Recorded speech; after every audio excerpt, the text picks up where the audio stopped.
is this. I have, previously I had made a slight beginning on a series called 12 Tribes, 12 Body Systems. Well, I have really dug in to a whole new aspect of that. So I'm going to be giving the really expanded version, and I'm going to get started with it today.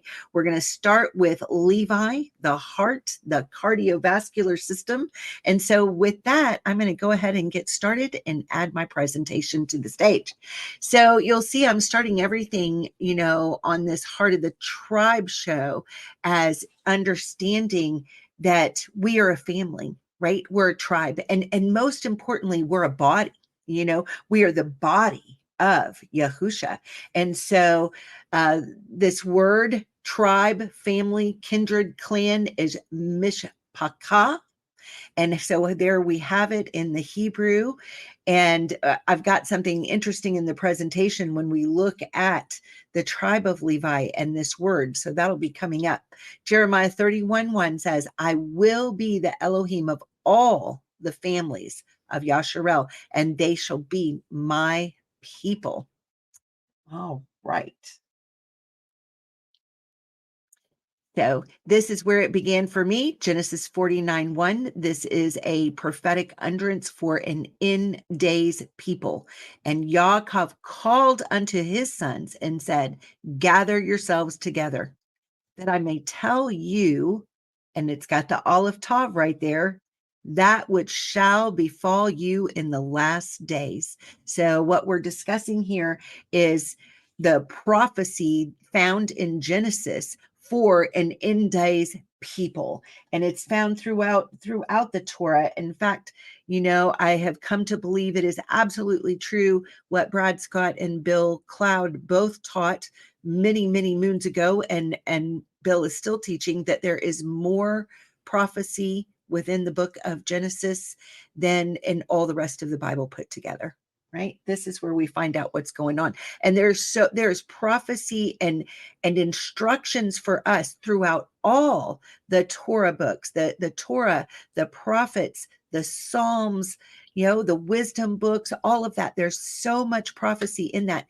And that is what makes the new covenant scriptures make sense. Without a good grounding and understanding of what the beginning of the book, the end of the book, you can really get askew and go off into a lot of areas that simply are not true. They are kind of fabrications of man's mind as far as what we turn them into. Not that scriptures themselves are any fabrication, but what man decides to make their new stands on, right? And so that's what we want to avoid. That's why we want to know, what does it say from the beginning to the end? It's very important that we take things in context, because it's all important.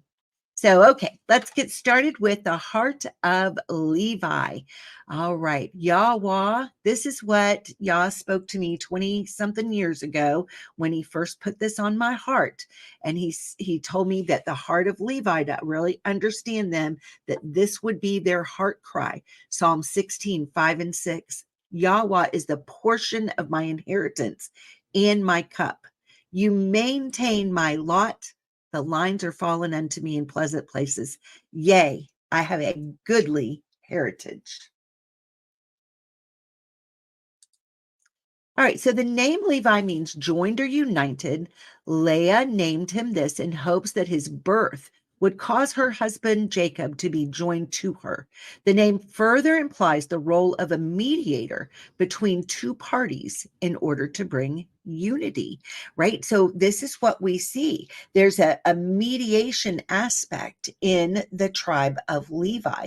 The Levites, were always commissioned to help the people draw closer, to come to know who Yah really is and to represent him correctly to the people. So Genesis 29:34 says, then she became pregnant a third time. So he's the third son. And he was named Levi, for she said, surely this time my husband will feel affection for me, since I've given him 3 sons.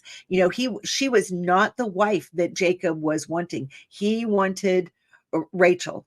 So we ended up with both of them. So there's this constant strife and striving within his brides, right? So prophetic for what we see happening throughout history, throughout time.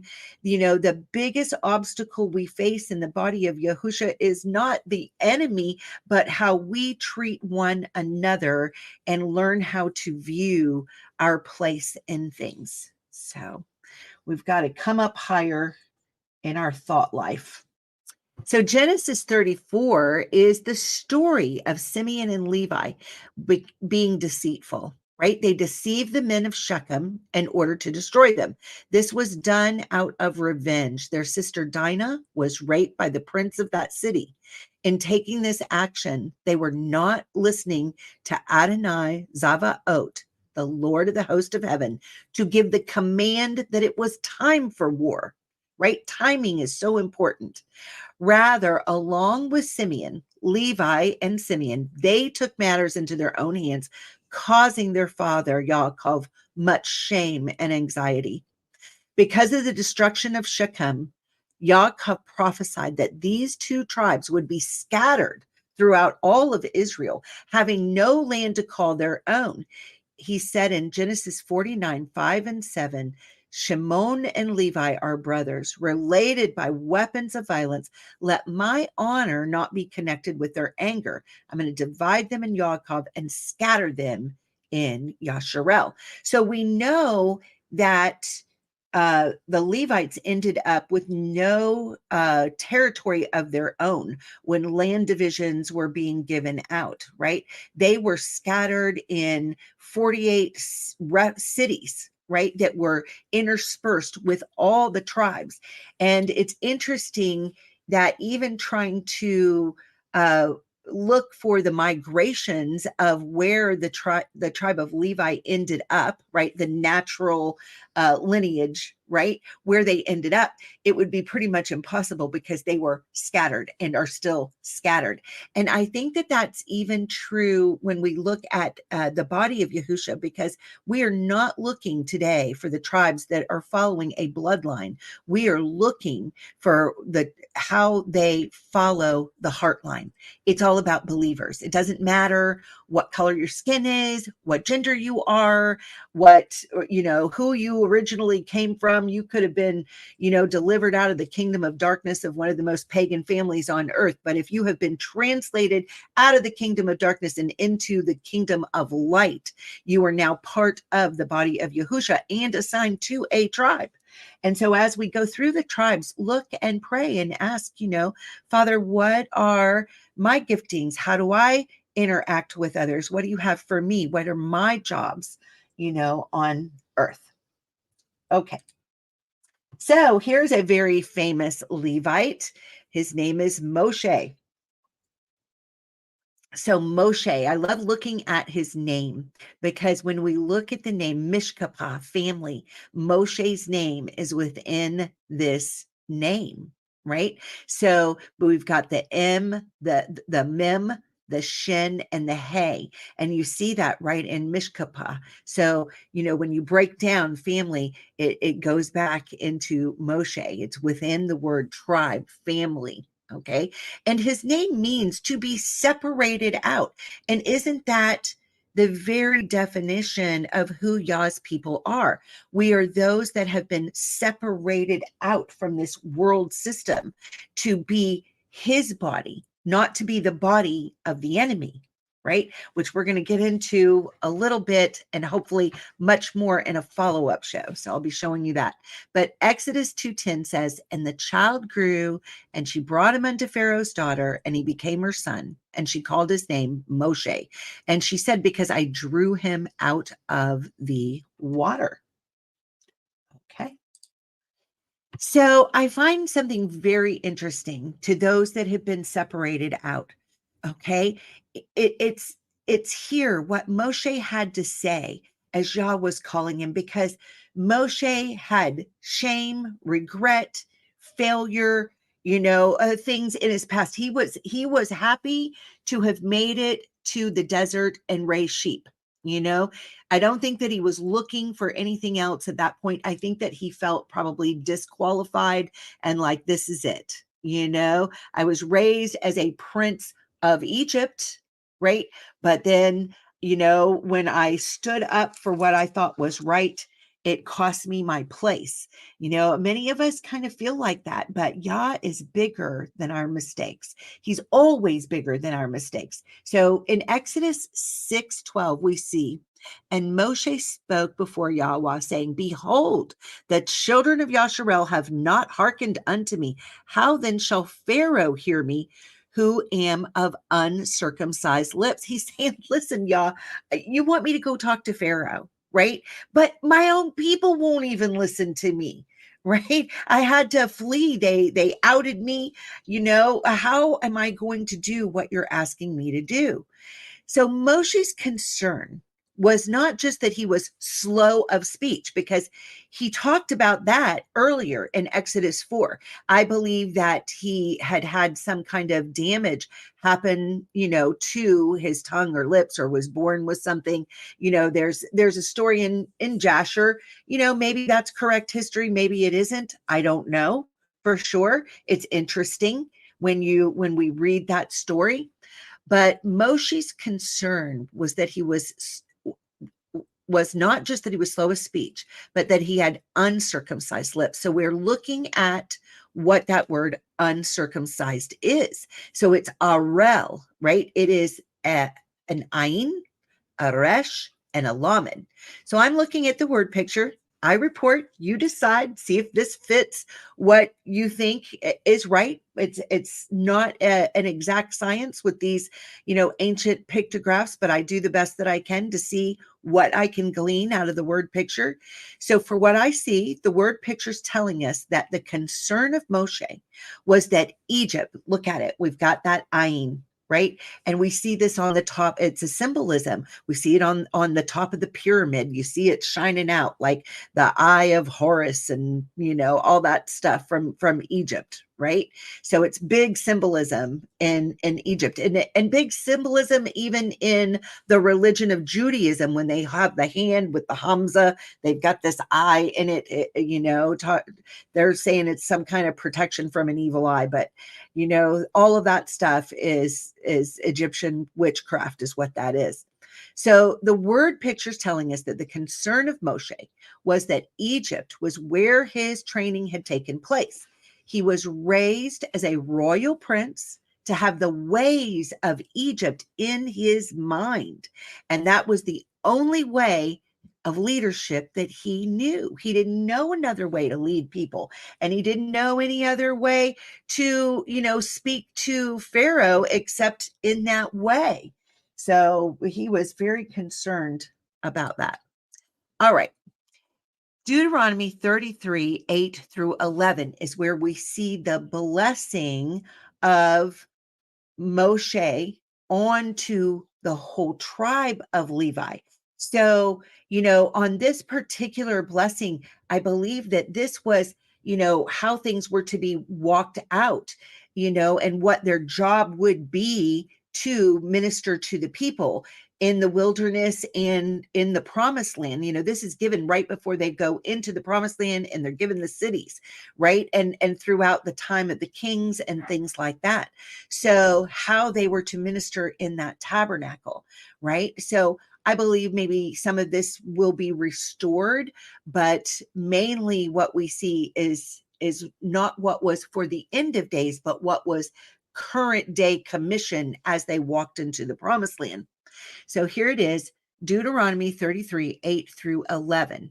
And of Levi, he said, like thy Thummim and thy Urim, right? And when you look at the base of that word Thummim, it is truth. Okay. When you look at the base of Urim, it is light, truth, and light. Let thy truth and light be with the Holy One, whom thou didst prove at Massah, the place of temptation, and with whom thou didst strive at the waters of Meribah, right? That where the waters were bitter, right? And there was a striving that went on. Who said unto his father and to his mother, I have not seen him. Neither did he acknowledge his brethren, nor knew his own children, for they have observed thy word and kept thy covenant. So he's saying this tribe of Levi has to be separated out. They cannot, because they belong to Yah, and they are a voice of Yah to the people, right? And kind of the hands and feet, and offering the sacrifices. The intermediary between the people and Yah was their position as you look at it around the tabernacle in the wilderness and within these 48 cities, right? So he's saying basically by this, they cannot afford to be thrown off course by their father, their mother, their brothers, their sisters, their children, right? Because their first loyalty as priest unto Yahuah, which we're all called to be priest unto Yahuah, right? If you're a believer, he says we are kings and priests unto Yahuah, right? So we can't afford to allow influences. Well, my dad's not going to like that. Well, my mom's not going to like that. Well, my child's not going to like that. They may cut me off. They may stop fellowship with me because of my stance. If you are called by Yah, that can't be where your decisions lie. We cannot bow our knee to people and have full obedience to Yah, right? We don't bow to tyranny. Says, because this is their job. They shall teach Yaakov thy judgments, and Israel thy law, thy covenant, right? So and this is what they're called to do, right? They put incense before Yahweh and whole burnt sacrifice upon the altar. So bless Yahweh his substance and accept the work of his hands. Smite through the loins of them that rise up against him. So, I mean, here Moshe's interceding for all those of the priesthood right here. He's saying, Father, when they do what they've been required to do, when they've been faithful, right? And they're standing for you, and someone comes against them, the enemy comes against them, smite that enemy through the loins, right? What are our loins? This is the seed, our progeny, our fruit, right? Our children. Bless Yahweh his substance and accept the work of his hands. Smite through the loins of them that rise against him and of them that hate him, that they rise not again, right? Defeat their enemies because they have a huge job to do. All right. And that's what I'm looking at, because when you have the heart of a Levite, have the heart of a priest, have the heart of an intercessor, right? And you're coming to Yah with petitions. I mean, everything's coming at you. Religious spirits hate true Levites. Religious spirits hate those that are going to stand for Yah and Yah alone, right? They're always going to come. And so do governmental authorities, right? Because governmental authorities want you to bow to them. And Levites don't do that. All right. So the key to understanding the heart of Levi is inheritance, right? So this comes out of the passage where all the warriors are being numbered in Numbers chapter 1, right? Everybody, this is how many warriors are coming from Reuben. This is how many warriors are coming from Judah. This is all the other tribes. The warriors are being counted. All right. And then they give a total of all the warriors. And Numbers 147 says, but this did not include the Levites, for Yahweh had said to Moshe, do not include the tribe of Levi in the registration. Do not count them with the rest of the Israelites. Put the Levites in charge of the tabernacle of the covenant, along with all its furnishings and equipment. They must carry the tabernacle and all its furnishings as you travel, and they must take care of it and camp around it. Whenever it is time for the tabernacle to move, the Levites will take it down. And when it is time to stop, they will set it up again. But any unauthorized person who goes too near the tabernacle must be put to death. Each tribe of Yasharel will camp in a designated area with its own family banner, its own tribe banner, right? But the Levites will camp around the tabernacle of the covenant to protect the community of Yasharel from Yah's anger, right? They were a buffer. They were a buffer between Yah, because his presence was manifest. That cloud of pillar, a pillar of cloud by day, a pillar of fire by night. His presence was right there in the midst of them, right? And I believe that there's coming a time, a day, and a people where his people will experience his presence like that. Again, I am looking for that. So each tribe camps in a designated family area with their own family banner, their own tribal banner, but the Levites will camp around the tabernacle of the covenant to protect the community of Yasharel from Yah's anger. The Levites are responsible to stand guard around the tabernacle. All right. So let's go into the different divisions of who makes up the Levites, because there are different divisions, which is very interesting. There's many aspects to this. One of the divisions would have been called the Aaronites. This is the division that the priests were a part of, right? So the duties of the priest and the Levites, we find this in Numbers 18:1. And Yahuah said unto Aaron, you and your sons and your father's house with you shall bear the iniquity of the sanctuary, and you and your sons with you shall bear the iniquity of your priesthood. Well, when I look at that iniquity, right, I'm looking, that's a word that's often used for sin. Okay, so iniquity, avon, punishment for iniquity is what this word is saying, right? That they're bearing it. Well, how did they do that? By the sacrifices, right? The sacrificial system was how they bared that. And can you imagine what a job that was? To have to slaughter these. I mean, the strength that these men would have to have, and the ability to be able to deal with these bloody sacrifices. There had to be just an inner core of steel and able to do this time in and time out, so that the anger of Yah didn't break out amongst the people, right? So, I mean, very interesting here. So Numbers 18:2 says, and your brethren also of the tribe of Levi, the tribe of your father, bring with you, that they may be joined unto you and minister unto you. So he's talking about the high priest, and he's saying, and bring your brothers, the other Levites, in, right? And they'll be joined to you also, and they're going to minister to you, the brothers within your own tribe. Okay, because you've got this very difficult job to do as the priesthood. And so there's others of the Levite that are not of the priesthood. So we're going to get to that. But you and your sons, the Aaronites, shall minister before the tabernacle of witness. And so we're talking about, the whole courtyard, right? Into the three different places, right? Where one, the Holy of Holies, only the high priest would go, right? Once a year.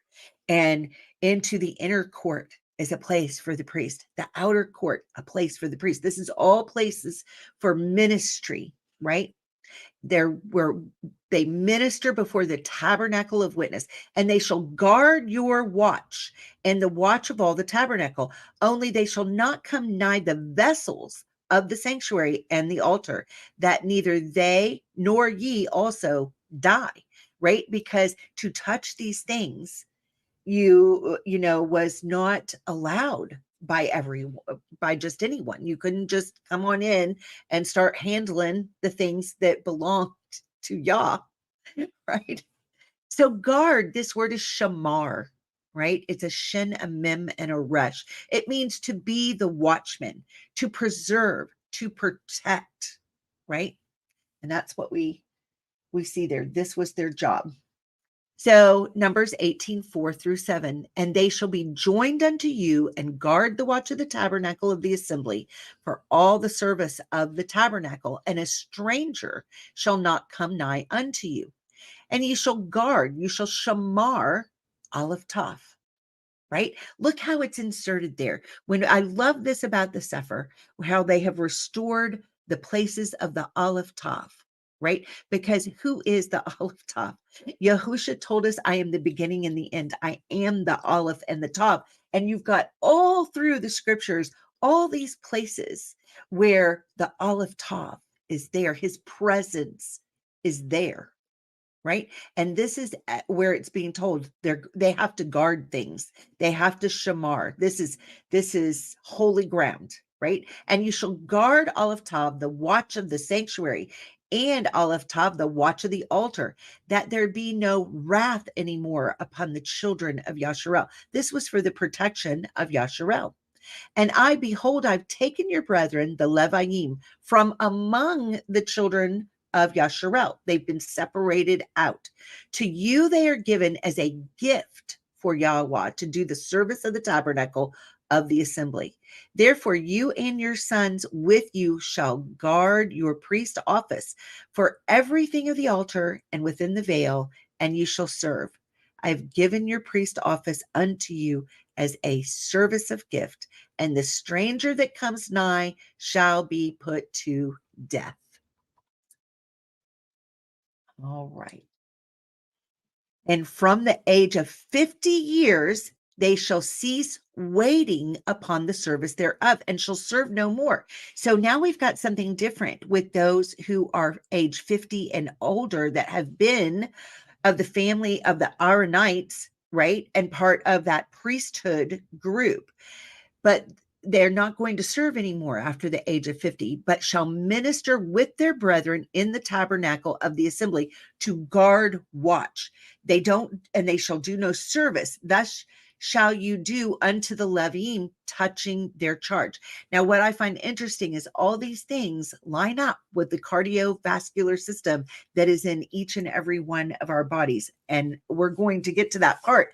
But unless I go through these details from the Torah, the other part won't make any sense at all.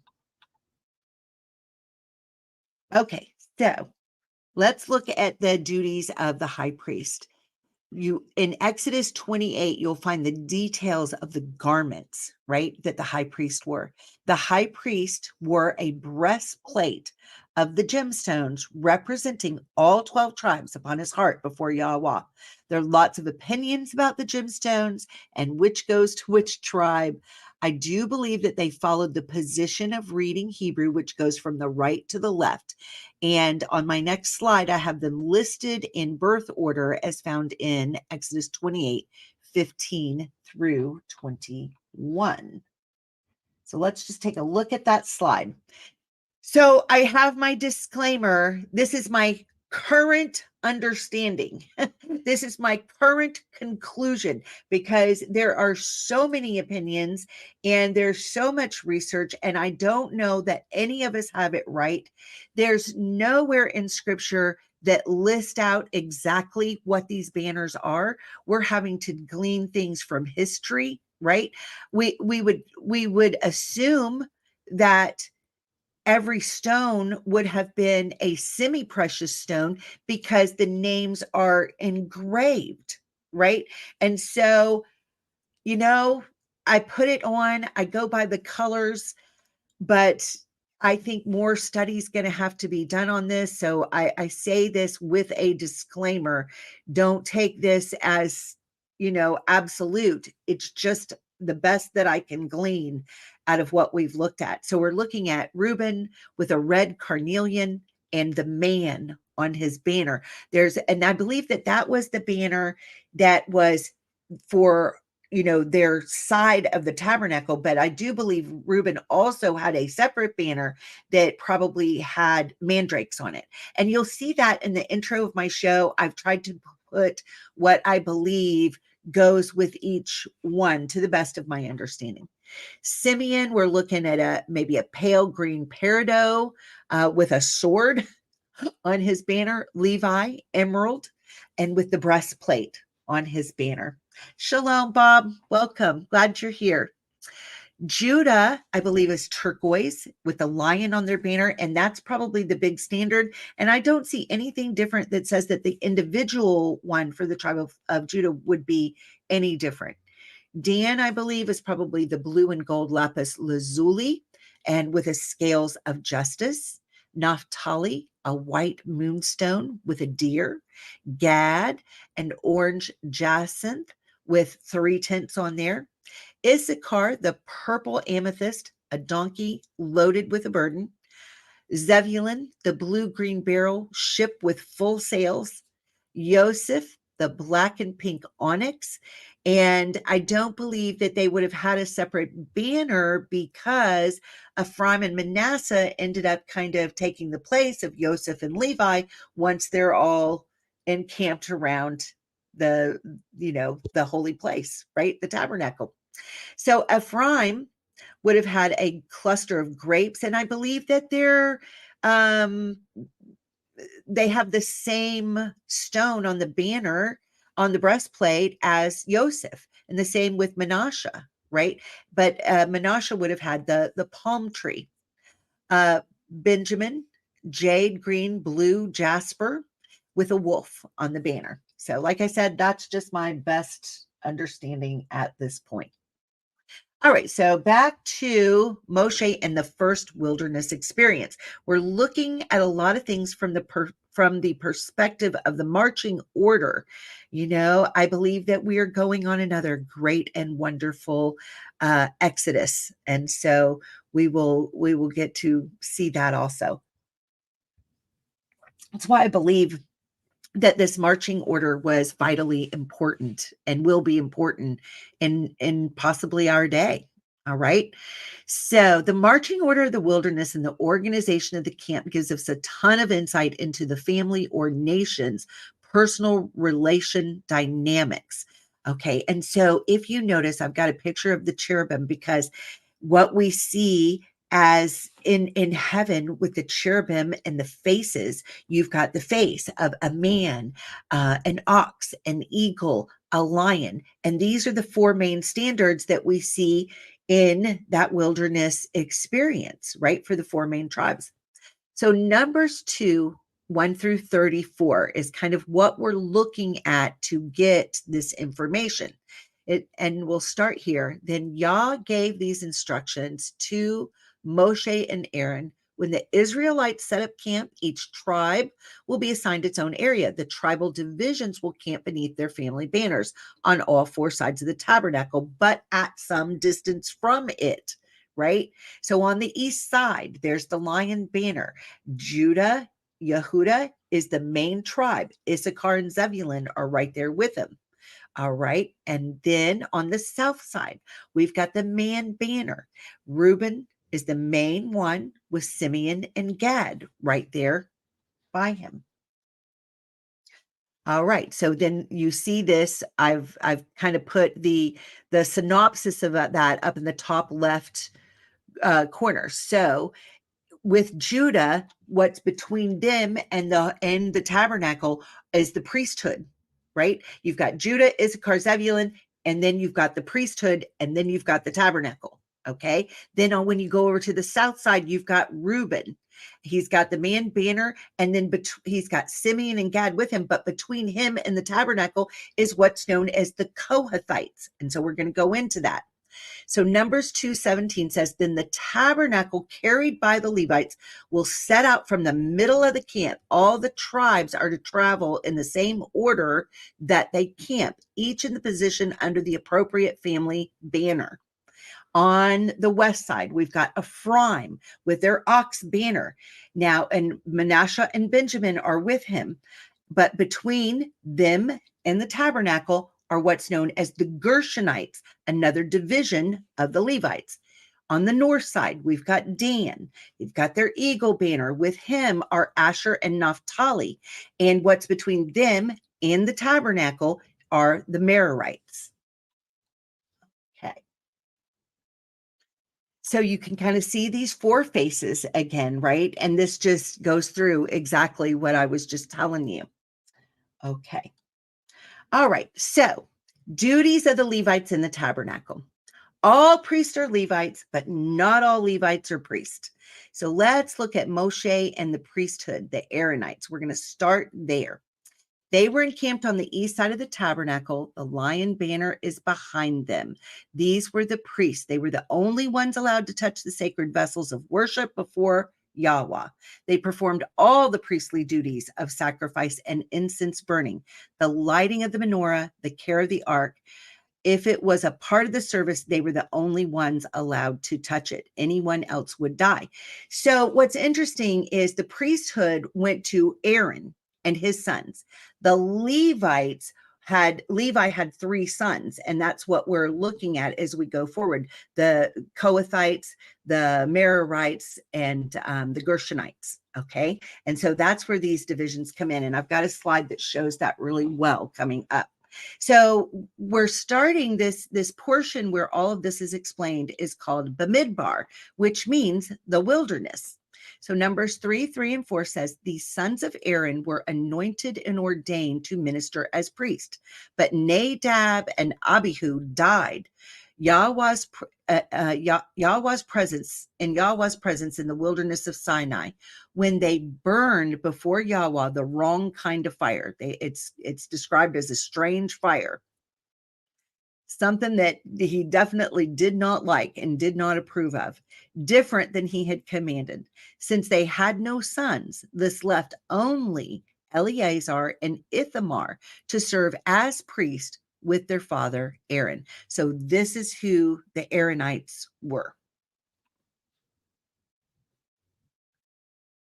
All right, so the duties of the Levites, Numbers 3:5 through 9. And Yahuah spoke unto Moshe, saying, bring the tribe of Levi near and present them before Aaron the priest, that they may minister unto him, and they shall guard his watch and the watch of the whole assembly before the tabernacle of the assembly, to do the service of the tabernacle. And they shall guard all the instruments of the tabernacle of the assembly, and the charge of the children of Yasharel to do the service of the tabernacle. And you shall give the Leviim unto Aaron and to his sons. They are wholly given unto him out of the children of Yasharel. Like they belonged to him to make sure that the service to Yah went correctly as it was to be done. And you shall appoint Aaron and his sons, and they shall guard their priest office, and the stranger that comes nigh shall be put to death. And Yahuah spoke unto Moshe, saying, and I, behold, I have taken the Leviim from among the children of Yasharel, instead of all the firstborn that opens the womb among the children of Yasharel. Therefore the Leviim shall be mine, because all the firstborn are mine. So they replaced the firstborn, right? For on the day that I smote all the firstborn in the land of Mitzrayim, I hallowed unto me all the firstborn in Yasharel, both man and beast. Mine shall they be. I am Yahuah, right? So instead of every family giving their firstborn unto the service, right? Instead, the tribe of Levi filled that position. So, and Yahuah spoke unto Moshe in the wilderness of Sinai, saying, number the children of Levi after the house of their fathers, by their families, every male from a month old and upward shall you number them. And Moshe numbered them according to the word of Yahuah as he was commanded. And these were the sons of Levi by their names, Gershon and Kohath and Merari. Okay, so these are the other three divisions of the sons of Levi. Numbers 3:18 through 20 says these are the names of the sons of Gershon by their families, Livni and Shimei, and the sons of Kohath by their families, Amram, Yitzhar, Havron, Uziel, and the sons of Merari by their families, Machli, Mushi. These are the families of the Leviim according to the house of their fathers. All right, so let's take a look at this. The Gershonites. The Gershonites were encamped on the west side of the tabernacle. The ox banner was behind them, and they were in front of the house of Ephraim. They were in charge of caring for the tent and its many layers of coverings, the curtains in the tabernacle, not the Holy of Holies, its entrance and curtains and its ropes. They had the heavy load of the tent. Okay, that's what this is telling us in Numbers 3:21 through 26. And I highlighted the number there because I believe that this gives us a hint as to which part of the blood system these tribes line up with in the natural, which part that this division of the tribe of Levi lines up with. The Kohathites, right? So the Kohathites were encamped on the south side of the tabernacle. The man banner was behind them. They're in front of the house of Reuben. They're in charge of carrying the articles of the sanctuary when they are on the move. We find this in Numbers 3:27 through 32. And we see that the numbers of them for their warriors, but they did not go to war, right? The men in service was 8,600. Okay. The Merarites, they were encamped on the north side of the tabernacle. The eagle banner was behind them. They were located in front of the house of Dan. They were charged with the care of the frames, supporting the crossbars, pillars, the bases, and all the equipment related to their use. Their numbers were 6,200. All right. So let's just think about this with the priesthood, thinking about the job of the Aaronites really for a moment. So the tribe of Levi is encamped in the center of all the tribes, and they're in charge of worship and service to Yahuah. There's a flow to worship in the tabernacle pattern that each of us can learn from in our own lives. So we enter the gate through thanksgiving for all Yahuah is, and he does. You think about this like as you wake up in the morning, how we enter into Yah's presence. We approach the bronze altar. The first thing that must be done every morning by this tribe is to remove the ashes of yesterday's sacrifices so that the altar becomes ready for the sacrifices of today. Our sacrifice today is confession of sin, right? It takes constant humility, but in return, we get his grace and forgiveness. We get atonement, which when you break that apart means at one mint, right? We can be comfortable in his presence because we've become at one with him. At the bronze laver, we experience the cleanliness that forgiveness brings. We're able to bask in the cool waters of his grace and soak in his love for us. We then enter his courts with praise. We come to the table of showbread, remembering that Yahusha said, "This is my body, which has been given for you." The altar of incense is where we offer up our prayers and worship. The menorah shows us that he is our light, he is our word, and he's going to guide our path. The Holy of Holies contains his presence, and we meet with him in that secret place for wisdom, peace, instruction, and joy. I believe this corresponds to the tree of life that is in the Garden of Eden and to the human heart, which is to be willingly offered up as a throne for our King. Okay. So I'm going to go really far into this on another teaching, but I just wanted to give a glimpse. I'm going to do a teaching really about the body of Yahusha in the counterfeit body that the enemy is now busily producing. So we see in Romans 12 4 through 5. For as we have many members in one body, and all members have not the same office, so we being many are one body in Mashiach, and everyone members of one another.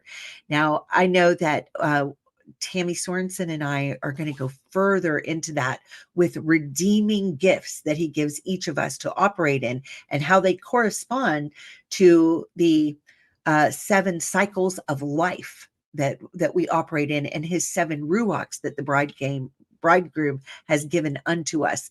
I can't wait to really dig into that. That's going to be very exciting. 1 Corinthians 12:12, for as the body is one and has many members, and all the members of that one body, being many, are one body, so also is Mashiach. For by one ruach we are all baptized into one body, whether we be from the tribe of Yahudah or we be of another nation, right? Whether we be bond or free, and have been all made to drink into one ruach. For the body is not one member, but many members. 2 Peter 1:13-14 says, yea, I think it meet, as long as I am in this tabernacle, right? So he's referring to the body as a tabernacle, to stir you up by putting you in remembrance, knowing that shortly I must put off this tabernacle, even as our Yahuah, our Yahusha HaMashiach has showed me. So, Peter was talking about, I'm not going to remain in this earth suit for long. He was getting ready to be promoted.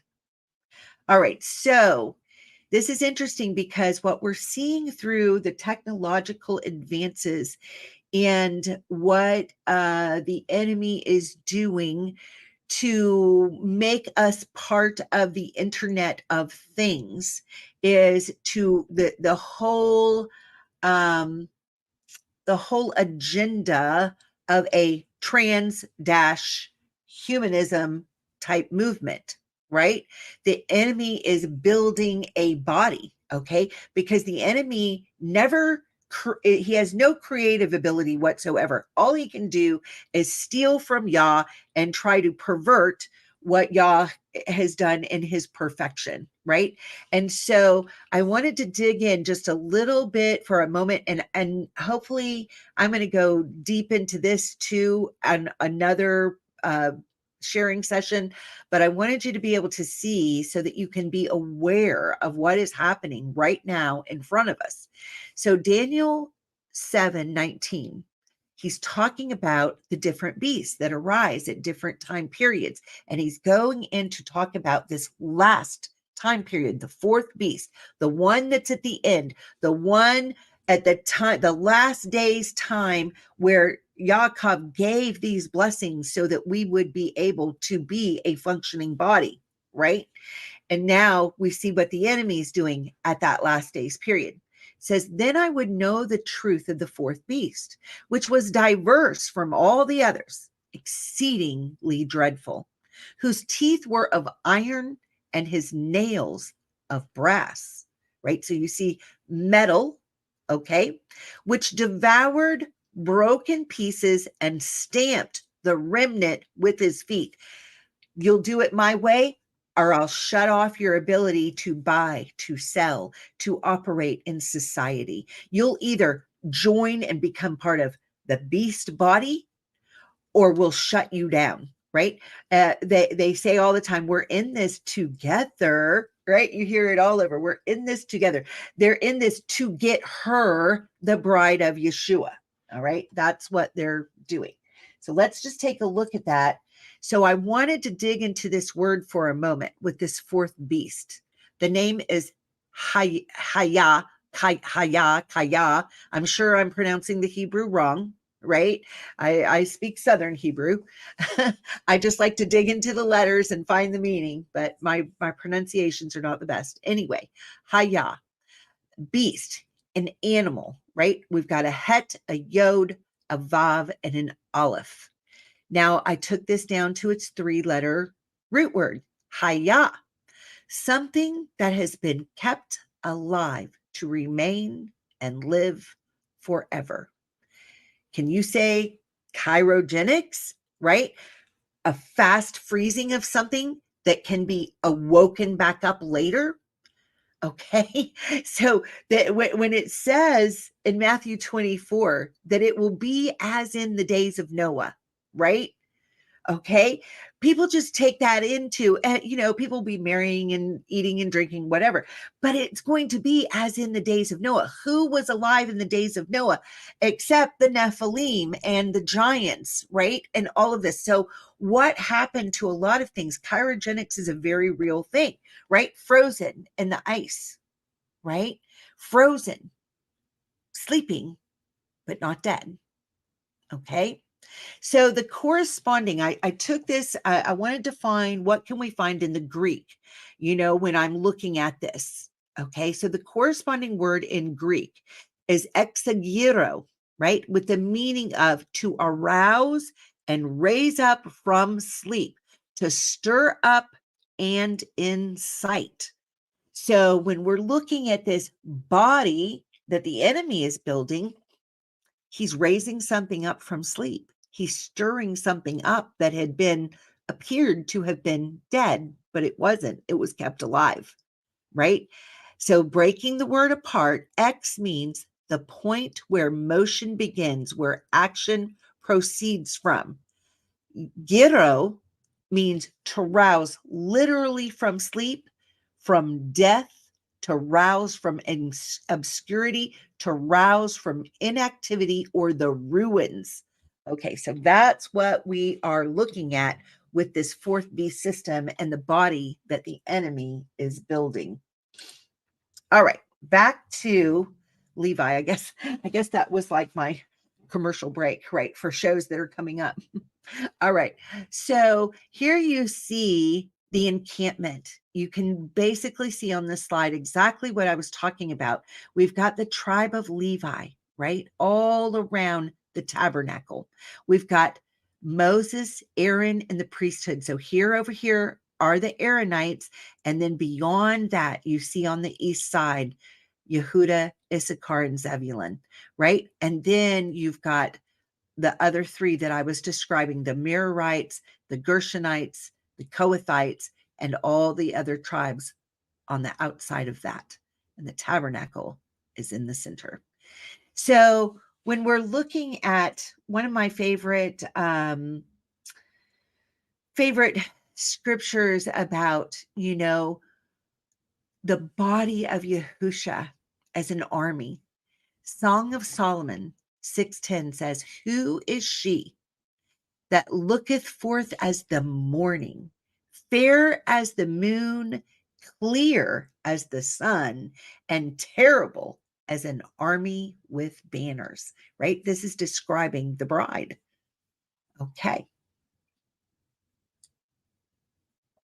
Okay, let's go into the cardiovascular system and its correspondence with the tribe. Let's start with the heart. Levi. Okay. Right here. So the word Levi is Lamed Vav Yod. Numbers 17:8 says, "And it came to pass that on the morrow Moshe went into the tabernacle of witness, and behold, the rod of Aharon for the house of Levi was budded and brought forth buds and bloomed blossoms and yielded almonds." Okay, so it was Aaron's rod that budded and yielded almonds. So let's look at that word for rod. The word is parak. Okay, it is a pay, a resh, and a het. And it has the connotation of restoration, life from what seemed dead. Okay, it's kind of like what we were just looking at with the beast body, but this is Yah's indication of, the beast has nothing new. He perverts everything, right? So what we saw in the priesthood, what looked like it was done, what looked like it was just a stick, a branch, a dead branch off of a tree, right? Looked like it was done away with, is restored to life, and it buds and it yields almonds. It's life from what seemed dead. We've got another indication of this when we look at Genesis 40, this is the story of Joseph in prison with the cupbearer and the bread maker, right? The baker and the cupbearer of the wine. So the cupbearer's dream while in prison with Joseph, he had a dream that a vine that looked dead budded and brought forth grapes, right? And so it's the same thing. It's the same word. It budded, it parak, okay? And so that's very interesting. Think about it with Yahusha. We can see that, he appeared dead and gone, but he wasn't, because he lives forevermore, right? Okay, almonds. Let's look at that word. The word is shakad. It is a shin, a kuf, and a dalet. We're going to look a little bit more at almonds. So the almond tree, let's look at the symbolism. Wilson's Old Testament word study says an almond tree, an almond, so called from its bringing forth blossoms in early January, as if it were in haste, or took the first opportunity to blossom before any other tree. Jeremiah 1:11. Moreover, the word of Yahuah came unto me, saying, Yirmiyahu, what do you see? And I said, I see a rod of an almond tree. Then said Yahuah unto me, you have well seen, for I will hasten shakad, my word, to perform it. Right? It's coming into bloom and it's coming in fast. A rod of almond seems to be an emblem of vigilance. The idea of something not being anticipated may be implied. Nobody expected that dead branch to bloom and blossom, right? Nobody expected Yahusha to rise from the dead, but he did. Exodus 25:31 through 34, and you shall make a menorah of pure gold. Of beaten work shall the menorah be made. His shaft and his branches, his bowls, his knops, and his flowers shall be of the same. And 6 branches shall come out of the sides of it, 3 branches of the menorah out of one side, and 3 branches of the menorah out of the other side. 3 bowls made like unto almonds, with a knop and a flower in one branch, and 3 bowls made like unto almonds in the other branch, with a knop and a flower. So in the 6 branches that come out of the menorah, and in the menorah shall be 4 bowls made like unto almonds, with their knops and their flowers. So couldn't we see within the menorah a tree of life, right? An almond tree. And so we're seeing that. And there shall be a knop under 2 branches. This is Exodus 25:35 through 40. And there shall be a knop under 2 branches of the same, and a knop under 2 branches of the same, according to the 6 branches that proceed out of the menorah. Their knops and their branches shall be of the same, and it shall be one beaten work of pure gold. And you shall make the 7 lamps thereof, and they shall light the lamps thereof, that they may give light over against it. And the tongs thereof and the snuff dishes thereof shall be of pure gold. Of a talent of pure gold shall he make it, olive top, with all of these vessels. And look, that you make them after their pattern, which was showed you in the mount. So he's speaking to Moshe. This is how it must be done. All right, back to the heart. Leb, the primitive root understanding of this word is a lamed bet bet. The Brown Driver Briggs tells us this is the inner man. It is the mind. It's everything I'm thinking about. This is where all action begins. Everything begins right here, okay? Flowing into the will, the heart, understanding, the innermost part, the midst, knowledge, thinking, memory, inclination, resolution, determination of will, the moral character that flows out of that, the seat of our appetites, the seat of our courage, okay? So it's all right there in the heart. It starts in the heart. And this is why I wanted to start with Levi, because it is representative of the heart and the cardiovascular system. And within the tribes, everything flows out from there. Okay. For the body to work together in concert, it has to flow from the heart and this blood system. The etymology means to conjoin it in the central core. This is the central core. Okay. Deuteronomy 6:5-9 says, and you shall love Yahuah Eloheka with all your heart and with all your soul and with all your might. And these words which I shall command you this day shall be in your heart, and you shall teach them diligently unto your children, and shall talk of them when you sit in your house, and when you walk by the way, and when you lie down, and when you rise up. And you shall bind them for a sign upon your hand, and they shall be as frontlets between your eyes, and you shall write them on the post of your house and on your gates. This is why we see, I've lost the name for it right now. I know the name for this, the mezuzah, right? The mezuzah, right? So putting it on the post of our house, right? So that we're remembering all the time the covenant. We're covenant people. We're covenant people. Now I know in the tradition of Judaism, many of them take the tefillin, the box that goes on the head, and it ties down with these straps onto the arm. And I think that this is where they get that. But what I see is, if it's going to be a sign upon my hand, it means the works that I do with my hands, right? That I'm to bind this covenant of how Yah tells me to behave and operate. It should be right there. And it's going to be between my eyes. I don't have to wear a box on my head. I just need to have his words in my mind, flowing to the actions of my hands and my feet, right? That, because everything begins right here. Psalm 7:9-10 says, oh, let the wickedness of the wicked come to an end, but establish the just. For the righteous Elohim tries the hearts and the minds. My defense is of Elohim, which saves the Yashari in heart. That word Yashari means upright. Those who are living according to him, according to his way, the upright. All right. Leviticus 17:11 says, for the soul of the flesh is in the blood. He and I have given it to you upon the altar to make an atonement for your souls. For it is the blood of him that makes an atonement in the soul. The blood alone is the liquid tissue that can reach every single cell in the body, and therefore unites all the members with the head and the individual members as well.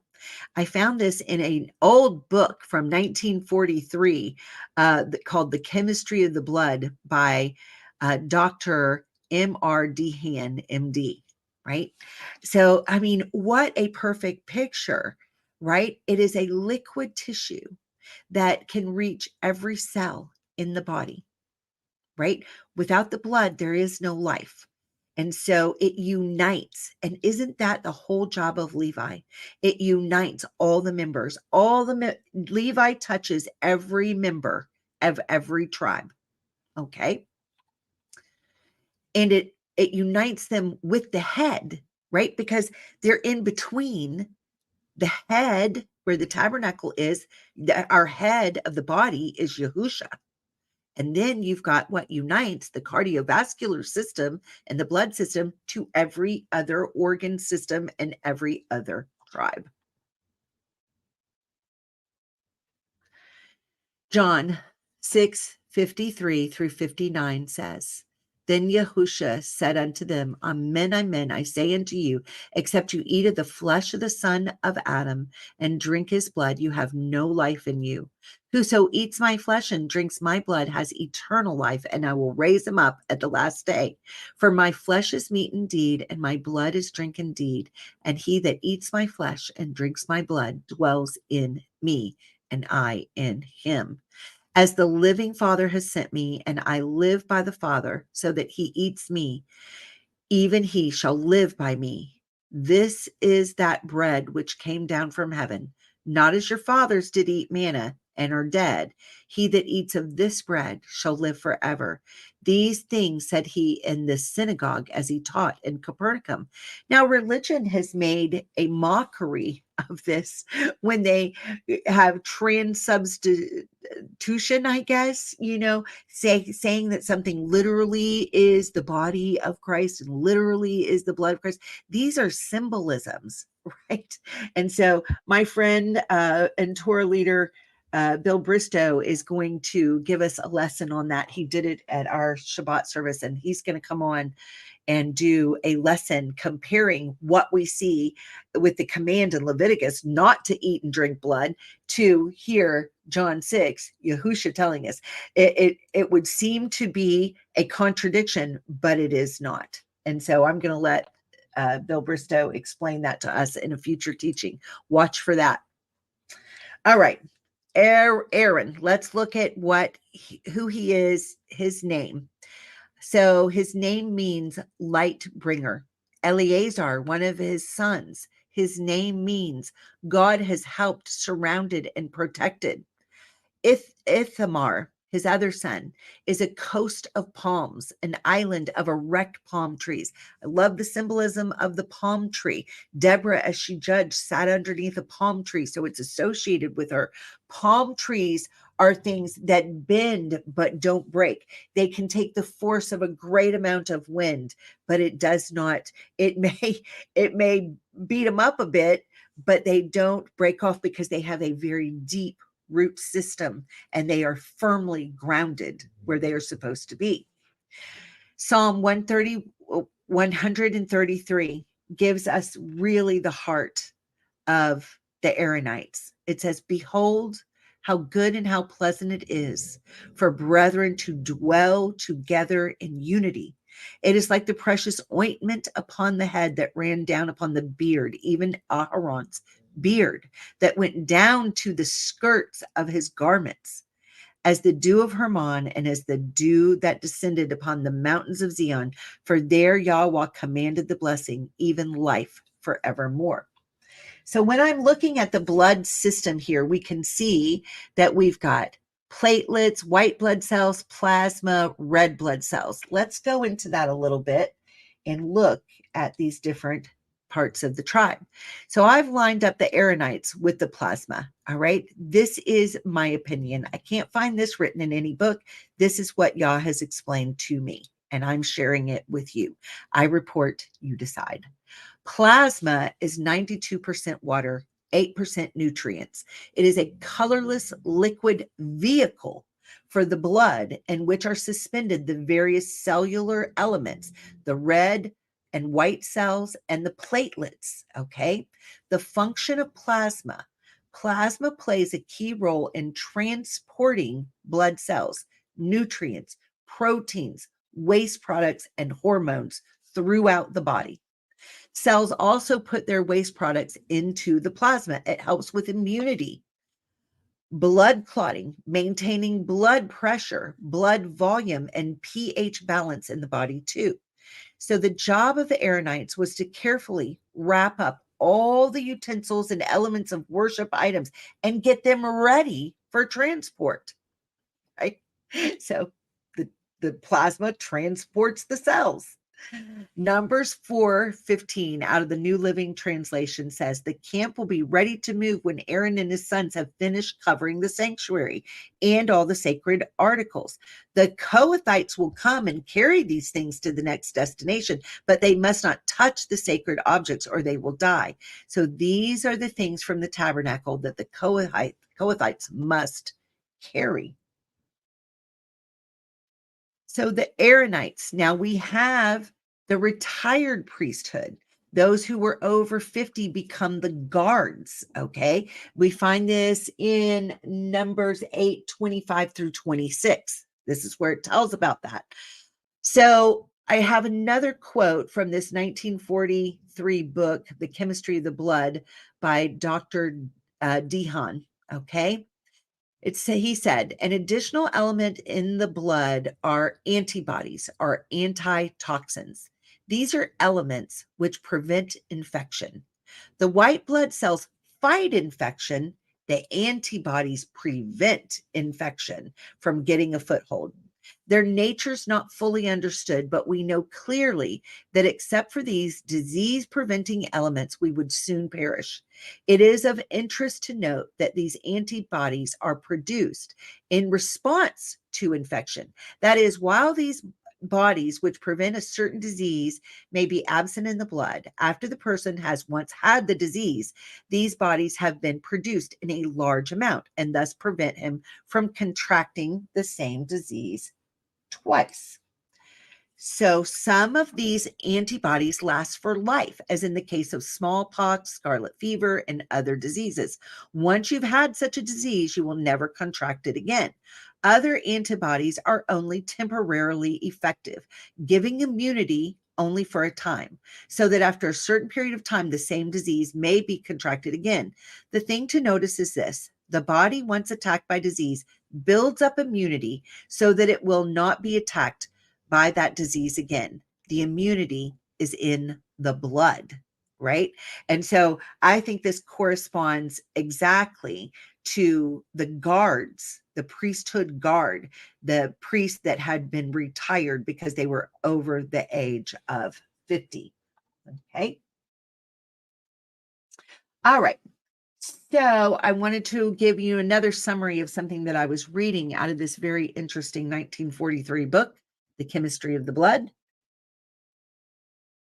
So I summarized what he had to say on this. It says, a great lesson unfolds before us when we apply these facts to the blood of Yahusha.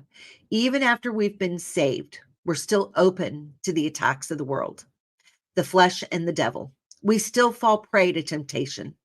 The believer who fails to seek the cleansing blood of Yahusha and guards against a repetition of the same sin that caused the failure.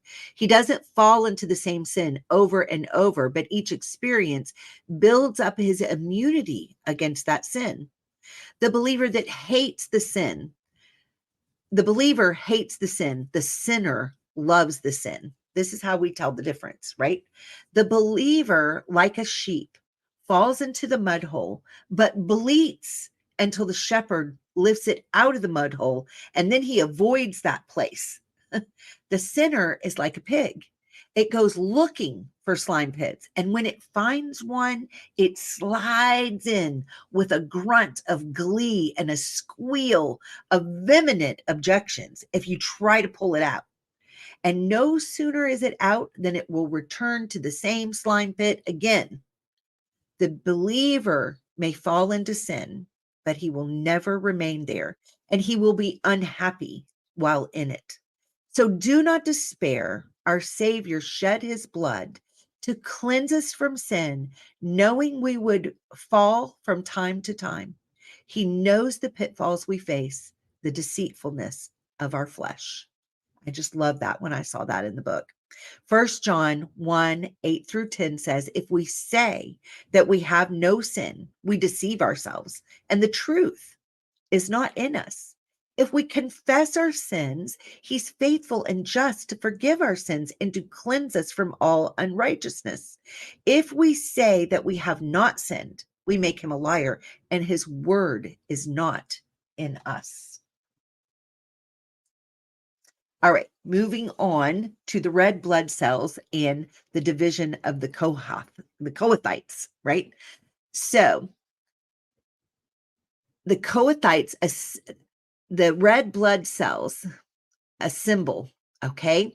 That's what they do. Construction. They set up and take down. They carry the precious instruments of worship. Red blood cells carry oxygen throughout the body.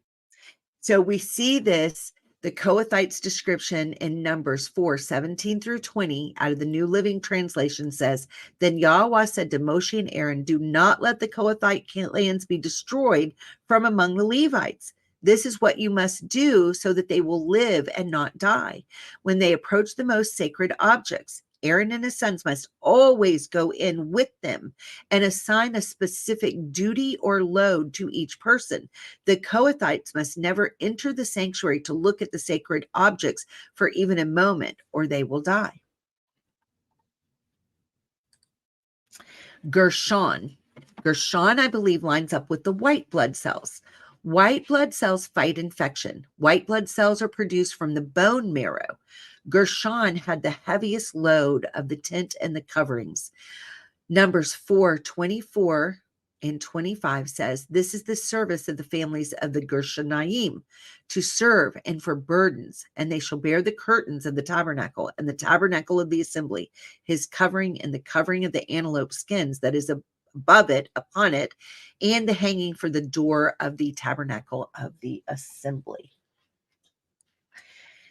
And the hangings of the court and the hanging of the door of the gate of the court, which is by the tabernacle and by the altar round about, and their cords, and all the instruments of their service, and all that is made for them, so shall they serve. At the appointment of Aaron and his sons shall be all the service of the sons of the Gershonaim, and all their burdens, and in all their service, and ye shall appoint unto them in charge all their burdens. This is the service of the families of the sons of Gershon in the tabernacle of the assembly, and their charge shall be under the hand of Ithamar, the son of Aaron, the priest. The Merari, okay, their name means bitter. Maintenance, they keep things working properly. Okay, platelets is what we're looking at. Merari, they carried the structure of the tabernacle. So platelets or thrombocytes are small, colorless cell fragments in our blood that form clots and stop or prevent bleeding. Platelets are made in our bone marrow, the sponge-like tissue inside our bones. Bone marrow contains stem cells that develop into red blood cells, white blood cells, and platelets.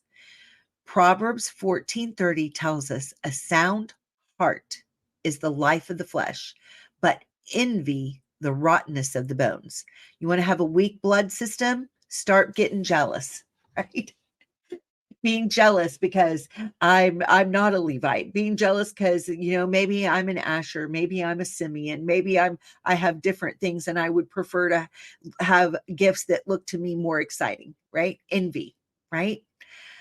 Proverbs 16:24, pleasant words are as a honeycomb, sweet to the soul and health to the bones.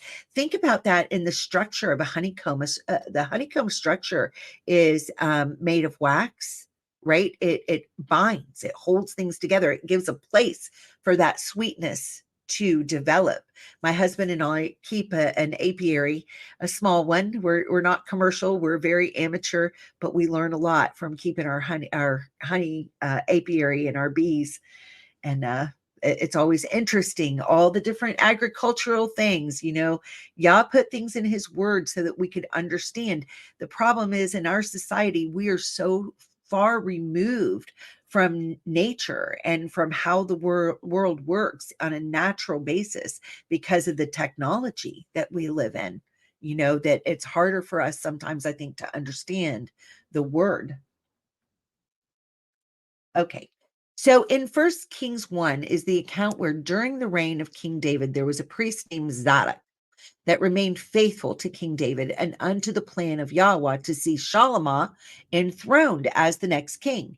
He was described as a priest and a prophet. In Ezekiel 44, we are told what the priesthood will be doing in the millennial reign of Yahusha. The only Levites that are qualified to minister unto Yahuah during this time are from the line of Zadok. Yahuah makes a distinction between who is qualified to minister unto him and who is only qualified to minister to the people. When you're called to minister, there's always a pull to please people. Ministers must decide as to who they serve, man or Yah. The Leviim were always supposed to be Yahuah's portion, but some have disqualified themselves because of ambition and a desire to please people. We see this in the story of Aaron and the golden calf. We see it in the modern day church system of today, and the story of Adonai-Yahu, the son of the king, who rebels against him. This is a prophetic picture of the rebellion of the howling one and his rebellion against his father, the creator. Satan is a title. When you look into who he was, it was Hallel. There's the howling one is how Satan is described, right? So if you want to read about the Zadok priesthood, see Ezekiel chapter 40 through 44 and chapter 48. So let's look at that just a moment and look at how Zadok was described to become the priesthood, the qualified priesthood. So Adonijah is the one that rebelled. He was a son of David. Uh, Strong says it's a Lord that is a worshiper of Yah. Adonijah as a contraction. Strong's Adon, it's an unused root to rule. He's a sovereign, right? A controller, human or divine, Lord, master, or owner, and Yah, a secret name. Well, Satan was given a position of rulership, and he rebelled against his creator. So I see that this is that same picture, the son of David who rebels against him and tries to oust the rightful heir to the throne. 1 Kings 1, 5 through 7. Then Adonijah, the son of Haggith, exalted himself, saying, I will be king. I mean, it's an exact picture of what we said, of what Satan did, right? He, Lucifer, exalted himself, saying, I am going to take the throne. I'm going to be worshipped, right? So he says, I will be king. And he prepared him chariots and horsemen and 50 men to run before him. And his father had not displeased him at any time in saying, why have you done so? And he also was a very goodly man, and his mother bore him after Avshalom. And he conferred with Yoav, the son of Zeruiah, and with Abiathar, the priest. And they, following Adonijah, helped him. So those who were supposed to be faithful and serving King David decided to rebel with his rebellious son. There's another prophetic picture. So Zadok, who is Zadok? His name, it's a Zadi, a Dalit, a Vav, and a Kuf. And the primitive root removes the Vav. And the Brown Driver Briggs says of this primitive root, to be just or righteous in conduct and character, to do or bring justice, to vindicate a cause. And this is what Zadok did. There's a characteristic of loyalty to Yahuah, despite the evidence of being on the wrong side of the numbers, right? This is it. It looks like, oh, we are in a battle and we don't have the numbers, right? But that's okay. He remained loyal. So to finish the story in 1 Kings 1, 8 through 10, but Zadok the priest and Benayahu the son of Yahuah and Nathan the prophet and Shimei and Rai and the mighty men which belonged to David were not with Adonijah. And Adonijah slew sheep and oxen and fat cattle by the stone of Zokaleth, which is by En Rogel, and called all his brethren, the king's son, and all the men of Yehudah, the king's servants.